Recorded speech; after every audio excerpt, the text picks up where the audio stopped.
Welcome, dear listener, to Timeless Tranquility. Tonight, we'll be taking a gentle journey back in time, not to revel in grand battles or royal courts, but to the quieter, often unsettling realities of everyday life.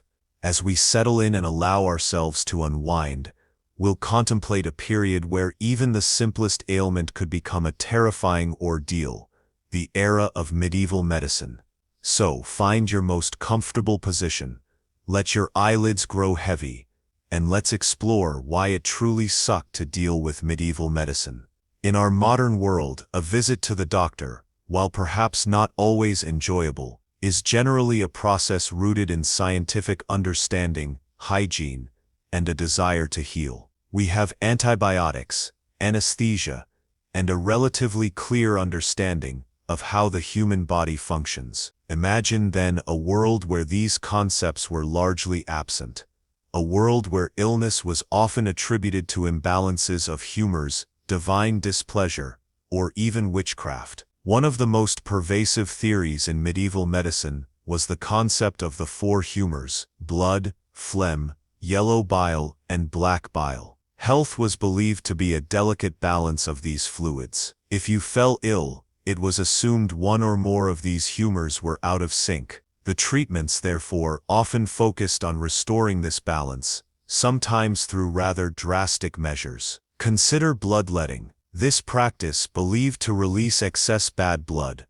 was a common remedy for a vast array of ailments, from a simple fever to a broken limb. Imagine lying there, perhaps already weakened by illness, as a barber surgeon, often the same individual who cut hair, made an incision to drain what they believed was the source of your suffering. The lack of understanding about infection meant this procedure itself carried significant risks. And then there were the other humors. An excess of phlegm might be treated with emetics to induce vomiting. Too much bile, perhaps a purgative to cleanse the system from the other end. These treatments, while intended to heal, often left the patient further weakened and dehydrated. Pain relief, as we know it, was largely non-existent. Surgery, when absolutely necessary, was a brutal affair. Imagine undergoing an amputation, or having a wound cauterized without anesthesia. The screams of the afflicted were likely a common and terrifying sound. While some herbal remedies might have offered mild pain relief,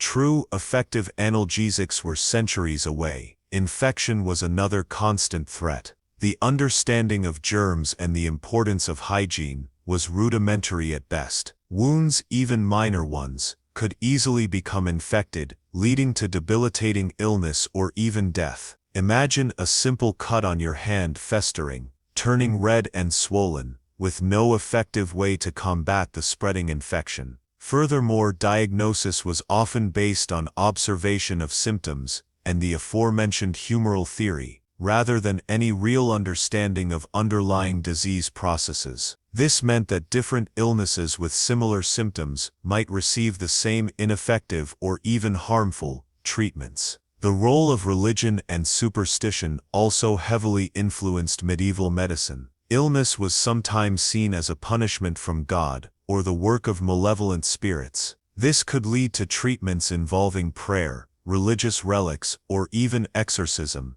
often in place of, or alongside, more practical, though still flawed medical interventions. While dedicated individuals like monks and monasteries did preserve some ancient medical knowledge and herbal remedies, access to any form of healthcare was often limited, especially for the poor. Traveling healers and local wise women might offer some assistance, but their knowledge was often based on folklore and tradition, with varying degrees of effectiveness. Imagine the fear and uncertainty of falling seriously ill in such a world. The lack of effective treatments, the pain, the risk of infection, and the limited understanding of what was happening within your own body must have been incredibly distressing. Simple ailments that we treat with ease today could have been a death sentence. So as we reflect on the limitations and often harsh realities of medieval medicine, perhaps we can cultivate a deeper sense of gratitude for the advancements that have brought us to where we are today. The next time you take an antibiotic or receive anesthesia,